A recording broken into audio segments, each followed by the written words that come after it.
ಹರಿ ಓಂ. ಎಲ್ಲರಿಗೂ ಸ್ವಾಗತ. ಮೊದಲನೇದಾಗಿ ನಾವು ಅದಮಾರು ಶ್ರೀಪಾದರಲ್ಲಿ ಉಪಸ್ಥಿತರಿದ್ದಾರೆ. ಅವರ ಕಿರುಪರಿಚಯದಿಂದ ಅವರನ್ನು ಸ್ವಾಗತಿಸೋಣ. ಪೂಜ್ಯರಾದ ಶ್ರೀ ಈಶಪ್ರಿಯ ತೀರ್ಥರು ಉಡುಪಿ ಶ್ರೀ ಅದಮಾರು ಮಠದ 33ನೇ ಪೀಠಾಧಿಪತಿಗಳು. 2014ರಲ್ಲಿ ಕುಂಜಾರುಗಿರಿಯಲ್ಲಿ ಶ್ರೀ ವಿಶ್ವಪ್ರಿಯ ತೀರ್ಥರಿಂದ ಸನ್ಯಾಸ ಸ್ವೀಕರಿಸಿ ಶ್ರೀ ಅದಮಾರು ಮಠದ ಉತ್ತರಾಧಿಕಾರಿಯಾಗಿ ಅಭಿಷಿಕ್ತರಾದರು. ಆ ಬಳಿಕ ಮಠದ ಧಾರ್ಮಿಕ, ಆಡಳಿತಾತ್ಮಕ ಹಾಗೂ ಸಾಮಾಜಿಕ ಜವಾಬ್ದಾರಿಗಳನ್ನು ನಿರಂತರವಾಗಿ ನಿರ್ವಹಿಸುತ್ತಿದ್ದಾರೆ. 2020ರ ತಮ್ಮ ಶ್ರೀ ಕೃಷ್ಣ ಪೂಜಾ ಪರ್ಯಾಯದ ಅವಧಿಯಲ್ಲಿ ಶ್ರೀಪಾದರು ಅನೇಕ ಹೊಸ ದಾಖಲೆಗಳನ್ನು ನಿರ್ಮಿಸಿದರು ಎಂದರೆ ತಪ್ಪಾಗಲಾರದು. ಮಠದ ಮೂಲ ಪುರುಷರಾದ ನರಹರಿ ತೀರ್ಥರಿಂದ ಆರಂಭಿಸಲ್ಪಟ್ಟ ಯಕ್ಷಗಾನ ಕಲೆಗೆ ಪ್ರೋತ್ಸಾಹ ಧನವನ್ನು ಮೀಸಲಿಟ್ಟು ನರಹರಿ ತೀರ್ಥ ಪ್ರಶಸ್ತಿಯನ್ನು ಸ್ಥಾಪಿಸಿದರು. ಕಿನ್ನಿಗೋಳಿಯಲ್ಲಿ ನೇಕಾರರ ಉದ್ಯಮಕ್ಕೆ ಆಸರೆಯಾಗಿ ಉಡುಪಿ ಸೀರೆಯನ್ನು ಕೃಷ್ಣನಿಗೆ ಬಳಸಲಾಯಿತು. ಆ ಮೂಲಕ ರಾಷ್ಟ್ರಮಟ್ಟದಲ್ಲಿ ಕಿನ್ನಿಗೋಳಿಯ ಸೀರೆ ಪ್ರಸಿದ್ಧಿಯನ್ನು ಪಡೆಯುವುದರಲ್ಲಿ ಇವರ ಪಾತ್ರ ದೊಡ್ಡದು. ಇವರು ಪ್ರಾರಂಭಿಸಿದ ವಿಶ್ವಾರ್ಪಣಂ ಕಾರ್ಯಕ್ರಮವು ಇಂದಿಗೂ ನಡೆದು ಬರುತ್ತಿರುವುದು ಇವರ ತತ್ವಪ್ರಸಾರದ ಸಂಕಲ್ಪಕ್ಕೆ, ದೂರದೃಷ್ಟಿಗೆ ಹಿಡಿದ ಕನ್ನಡಿ. ಎಲ್ಲಿಗೇ ಹೋದರೂ ಕಲೌ ತತ್ಕೀರ್ತನಂ ಪುಣ್ಯಂ ಎಂಬ ಮಾತಿನಂತೆ ಎಲ್ಲರಿಗೂ ಶ್ರೀ ಕೃಷ್ಣ ಮಂತ್ರವನ್ನು ಉಪದೇಶಿಸುವುದು ಇವರ ಮತ್ತೊಂದು ವೈಶಿಷ್ಟ್ಯ. ಇವರು 2025ರಲ್ಲಿ ತಮಿಳುನಾಡಿನ ಘಟಿಕಾಚಲದಿಂದ ಆಂಧ್ರದ ನರಸಿಂಹಕೊಂಡದವರೆಗೂ ಪಾದಯಾತ್ರೆಯನ್ನು ನಡೆಸಿ ಸಾವಿರಾರು ದಲಿತ, ಹಿಂದುಳಿದ ಹಿಂದೂಗಳಲ್ಲಿ ಧರ್ಮಜಾಗೃತಿಯನ್ನು ಮೂಡಿಸುವಲ್ಲಿ ಯಶಸ್ವಿಯಾಗಿದ್ದಾರೆ. ಶ್ರೀಪಾದರು ಅದಮಾರು ಮೂಲ ಮಠದಲ್ಲಿ ಕೃಷ್ಣ ಪ್ರಕಾಶಿಕ ಗುರುಕುಲವೆಂಬ ವೇದಾಂತ ವಿದ್ಯಾಪೀಠವನ್ನು ಸ್ಥಾಪಿಸಿ ಮಕ್ಕಳಿಗೆ ಲೌಕಿಕ ವೈದಿಕ ವಿದ್ಯೆಗಳನ್ನು ಬೋಧಿಸುತ್ತಿರುವುದು ಈಗಾಗಲೇ ಎಲ್ಲರಿಗೂ ತಿಳಿದಿರುವ ಮಹತ್ವದ ಸಾಧನೆ. ಸರಳ ಜೀವನ ಶೈಲಿ, ಶಿಸ್ತುಬದ್ಧ ನಡೆ, ಸೇವಾಭಾವ ಮತ್ತು ಅಧ್ಯಯನಶೀಲತೆಯ ಸಮನ್ವಯವೇ ಶ್ರೀ ಈಶಪ್ರಿಯ ತೀರ್ಥರು. ಇಂಥ ಯತಿಗಳು ಇಂದು ಈ ಸಮಾರಂಭದಲ್ಲಿ ಉಪಸ್ಥಿತರಿರುವುದು ನಮ್ಮ ಸೌಭಾಗ್ಯ. ಅವರನ್ನು ಗೌರವಪೂರ್ವದಿಂದ ಸ್ವಾಗತಿಸುತ್ತೇವೆ. ನಮ್ಮ ಪ್ರತಿಷ್ಠಾನದ ಮಹೇಂದ್ರ ಅವರು ಶ್ರೀಗಳನ್ನು ಸ್ವಾಗತಿಸಬೇಕಾಗಿ ಕೋರುತ್ತೇನೆ.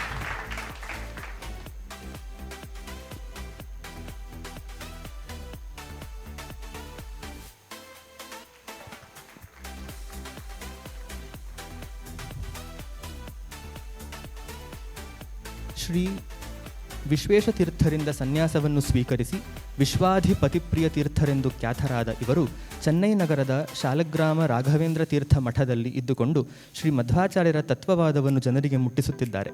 ನಿರಂತರ ಅಧ್ಯಯನ ಹಾಗೂ ತತ್ವಪ್ರಸಾರದಲ್ಲಿ ನಿರತರಾದ ಇವರು ರಾಮಾಯಣ ಚಿಂತನೆ ನಡೆವಲ್ಲಿ ಹನುಮಂತನು ತಾನೇ ಬರುವಾಗ ನಮಗೆ ಆಹ್ವಾನವೇಕೆ ಎಂದು ಪ್ರೀತಿಯಿಂದ ಇಂದು ನಮ್ಮೊಡನೆ ಸ್ವತಃ ಬಂದು ಹಾರೈಸಿದ್ದಾರೆ. ಸತ್ಕಾರ್ಯವಾಗುವಲ್ಲಿ ದೊಡ್ಡವರು ತಾವೇ ಆಗಮಿಸುವುದು ಆ ಕಾರ್ಯ ಹರಿಪ್ರೀತಿಯಾಗಿದೆ ಎಂಬುದಕ್ಕೆ ಸಾಕ್ಷಿ. ಇವರನ್ನು ಆದರದಿಂದ ಸ್ವಾಗತಿಸುತ್ತೇನೆ. ಶ್ರೀಗಳನ್ನು ಗೌರವಿಸಲು ಪ್ರತಿಷ್ಠಾನದ ರಮೇಶ್ ಅವರನ್ನು ಕೋರುತ್ತೇನೆ.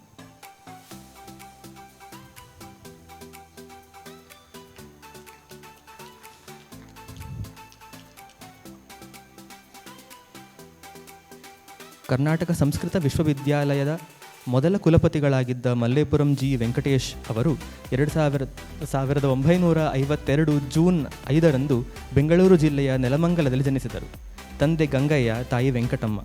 ಇವರ ಮೊದಲ ಸಂಸ್ಕೃತ ಕನ್ನಡ ಗುರುಗಳು SV ರಾಮಸ್ವಾಮಿ ಅಯ್ಯಂಗಾರ್. ಸಿದ್ಧಗಂಗಾ ಮಠದಲ್ಲಿ ಕನ್ನಡ ಪಂಡಿತ್ ಹಾಗೂ ಸಂಸ್ಕೃತ ಅಲಂಕಾರ ವಿದ್ವತ್ ವ್ಯಾಸಂಗ ಮಾಡಿದ ಇವರು ಮೈಸೂರು ವಿಶ್ವವಿದ್ಯಾಲಯದಿಂದ ಕನ್ನಡ MA 3ನೇ ರ್ಯಾಂಕಿನೊಡನೆ ಕುವೆಂಪು ಚಿನ್ನದ ಪದಕವನ್ನು ಪಡೆದರು. 2001ರಲ್ಲಿ ಕರ್ನಾಟಕ ಸರ್ಕಾರದ ಕನ್ನಡ ಪುಸ್ತಕ ಪ್ರಾಧಿಕಾರದ ಅಧ್ಯಕ್ಷರಾಗಿ ಸೇವೆ ಸಲ್ಲಿಸಿದ ಇವರು 2008ರಲ್ಲಿ ಕರ್ನಾಟಕ ಸಂಸ್ಕೃತ ವಿಶ್ವವಿದ್ಯಾಲಯದ ವಿಶೇಷ ಅಧಿಕಾರಿಯಾಗಿ ನೇಮಕಗೊಂಡು 2010ರಲ್ಲಿ ಕರ್ನಾಟಕ ಸಂಸ್ಕೃತ ವಿಶ್ವವಿದ್ಯಾಲಯದ ಪ್ರಥಮ ಕುಲಪತಿಗಳಾಗಿ ಸೇವೆ ಸಲ್ಲಿಸಿದರು. ಶ್ರೀಯುತರು 80ಕ್ಕೂ ಹೆಚ್ಚು ಸಾಹಿತ್ಯ, ಸಾಂಸ್ಕೃತಿಕ ಹಾಗೂ ಭಾಷೆಗೆ ಸಂಬಂಧಿಸಿದ ಪುಸ್ತಕಗಳನ್ನು ಪ್ರಕಟಿಸಿದ್ದಾರೆ. 2008ರಲ್ಲಿ ಕರ್ನಾಟಕ ಸಾಹಿತ್ಯ ಅಕಾಡೆಮಿಯಿಂದ ಗೌರವ ಪ್ರಶಸ್ತಿ, 2009ರಲ್ಲಿ ಕರ್ನಾಟಕ ರಾಜ್ಯೋತ್ಸವ ಪ್ರಶಸ್ತಿ, 2011ರಲ್ಲಿ ಸಮಾಜ ಕಲ್ಯಾಣ ಇಲಾಖೆಯಿಂದ ಡಾಕ್ಟರ್ BR ಅಂಬೇಡ್ಕರ್ ಪ್ರಶಸ್ತಿ, 2012ರಲ್ಲಿ ಸಿದ್ಧಗಂಗಾ ಮಠದಿಂದ ಸಿದ್ಧಗಂಗಾ ಶ್ರೀ ಪ್ರಶಸ್ತಿ. ಹೀಗೆ ಇವರ ಪುರಸ್ಕಾರಗಳ ಪಟ್ಟಿಯು ಕೊನೆಯೇ ಇರದಷ್ಟು ಹಿರಿದಾಗಿದೆ. ಸಂಸ್ಕೃತ ಕನ್ನಡ ಭಾಷೆಗಳಲ್ಲಿ ಪ್ರಕಟವಾಗುತ್ತಿರುವ ಇಂದಿನ ಕೃತಿ ಸಮರ್ಪಣೆಯ ಕಾರ್ಯಕ್ರಮಕ್ಕೆ ಉಭಯ ಭಾಷಾ ವಿದ್ವಾಂಸರಾದ ಇವರು ಉಪಸ್ಥಿತರಿರುವುದು ನಮ್ಮೆಲ್ಲರ ಭಾಗ್ಯ. ಇವರನ್ನು ಗೌರವದಿಂದ ಈ ಸಮಾರಂಭಕ್ಕೆ ಸ್ವಾಗತಿಸುತ್ತೇನೆ. ನಮ್ಮ ಪ್ರತಿಷ್ಠಾನದ ಪ್ರದೀಪ್ ಅವರು ಗೌರವಿಸಬೇಕೆಂದು ಕೋರುತ್ತೇನೆ.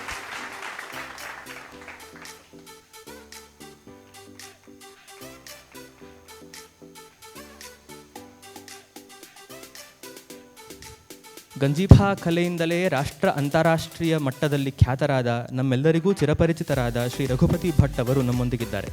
ಇವರನ್ನು ಪ್ರೀತಿಯಿಂದ ಕಾರ್ಯಕ್ರಮಕ್ಕೆ ಸ್ವಾಗತಿಸುತ್ತೇನೆ.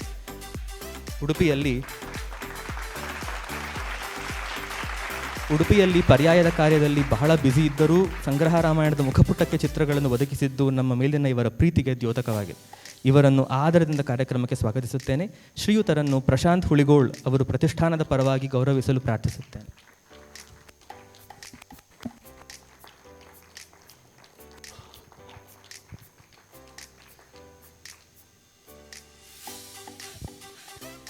ಕಳೆದ 40 ವರ್ಷಗಳಿಗೂ ಹೆಚ್ಚು ಕಾಲ ಸುಧೀಂದ್ರ ವೆಂಕಟೇಶ್ ಅವರು ಚಲನಚಿತ್ರ ಉದ್ಯಮದಲ್ಲಿ ಸಿನಿಮಾ ಪ್ರಚಾರಕರಾಗಿ ಕಾರ್ಯನಿರ್ವಹಿಸುತ್ತಿದ್ದಾರೆ. ಮುಂಗಾರು ಮಳೆಯಿಂದ KGF ವರೆಗೆ, ಕಾಂತಾರದಿಂದ 777 ಚಾರ್ಲಿಯವರೆಗೆ 1200ಕ್ಕೂ ಹೆಚ್ಚು ಚಿತ್ರಗಳ ಯಶಸ್ಸಿನ ಹಿಂದೆ ಇವರ ದಕ್ಷ ಪ್ರಚಾರ ಮತ್ತು ಸಾರ್ವಜನಿಕ ಸಂಪರ್ಕ ಕಾರ್ಯ ಸಾಗುತ್ತಾ ಬಂದಿದೆ.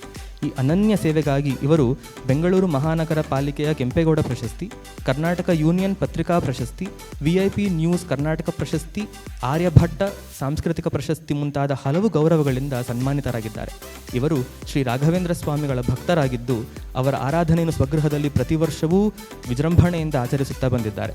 ಇಂದಿನ ಈ ಆಡಿಟೋರಿಯಂ ನಮಗೆ ದೊರೆಯುವಂತೆ ಮಾಡಿ ಕಾರ್ಯಕ್ರಮವು ಯಶಸ್ವಿಯಾಗಿ ಆಗುವಂತೆ ಸಹಕರಿಸಿದವರು ಶ್ರೀ ವೆಂಕಟೇಶ್ ಅವರು. ಇವರನ್ನು ಆದರದಿಂದ ಕಾರ್ಯಕ್ರಮಕ್ಕೆ ಸ್ವಾಗತಿಸುತ್ತೇನೆ. ಪ್ರತಿಷ್ಠಾನದ ದಿಲೀಪ್ ಅವರು,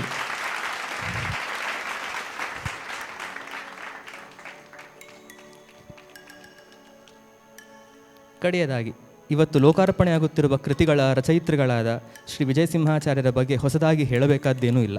ನಮ್ಮೆಲ್ಲರ ಗುರುಗಳು, ಜ್ಞಾನಿಗಳೂ ಆದ ಇವರು ಭಂಡಾರಕೇರಿ ಮಠದ ವಿದ್ಯೇಶತೀರ್ಥರಲ್ಲಿ, ಪೇಜಾವರ ಮಠದ ಶ್ರೀ ವಿಶ್ವೇಶತೀರ್ಥರಲ್ಲಿ ಹಾಗೂ ನಮ್ಮ ಕಾಲದಲ್ಲೇ ಆಗಿ ಹೋದ ಶ್ರೇಷ್ಠ ಶಾಸ್ತ್ರಕಾರರಾದ ಬನ್ನಂಜೆ ಗೋವಿಂದಾಚಾರ್ಯರಲ್ಲಿ ವೇದಾಂತ ವಿದ್ಯೆಯನ್ನು ಅಭ್ಯಸಿಸಿ ವೇದ, ಇತಿಹಾಸ, ಪುರಾಣ, ವ್ಯಾಕರಣ, ಮೀಮಾಂಸವೇ ಮೊದಲಾದ ವಿದ್ಯೆಗಳನ್ನು ನಿರಂತರ ಪಾಠ ಪ್ರವಚನ ಮಾಡುತ್ತಾ ಗ್ರಂಥ ನಿರ್ಮಾಣದಲ್ಲೂ ತಮ್ಮನ್ನು ತೊಡಗಿಸಿಕೊಂಡಿರುವ ಆಚಾರ್ಯ ವಿಜಯಸಿಂಹಾಚಾರ್ಯ ತೋಟಂತಿಲ್ಲಾಯ ಅವರನ್ನು ಗೌರವದಿಂದ ಪ್ರೀತಿಯಿಂದ ಸ್ವಾಗತಿಸುತ್ತೇವೆ.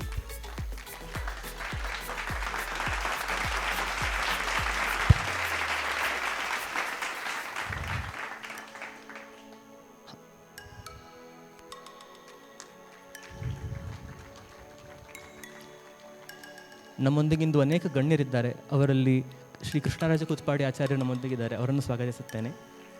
ಕಡೆಯದಾಗಿ ಇಲ್ಲಿ ಸೇರಿರುವ ಎಲ್ಲರಿಗೂ ಸ್ವಾಗತವನ್ನು ಕೋರುತ್ತಾ ನನ್ನ ಮಾತನ್ನು ಮುಗಿಸ್ತೇನೆ. ನಮಸ್ಕಾರ. ಭಾಷಣವನ್ನು ನಡೆಸಿಕೊಟ್ಟಂತಹ ಸುಪ್ರೀತ್ರವರಿಗೆ ಪ್ರತಿಷ್ಠಾನದ ಪರವಾಗಿ ಹಾಗೂ ವೈಯಕ್ತಿಕವಾಗಿ ಧನ್ಯವಾದಗಳು.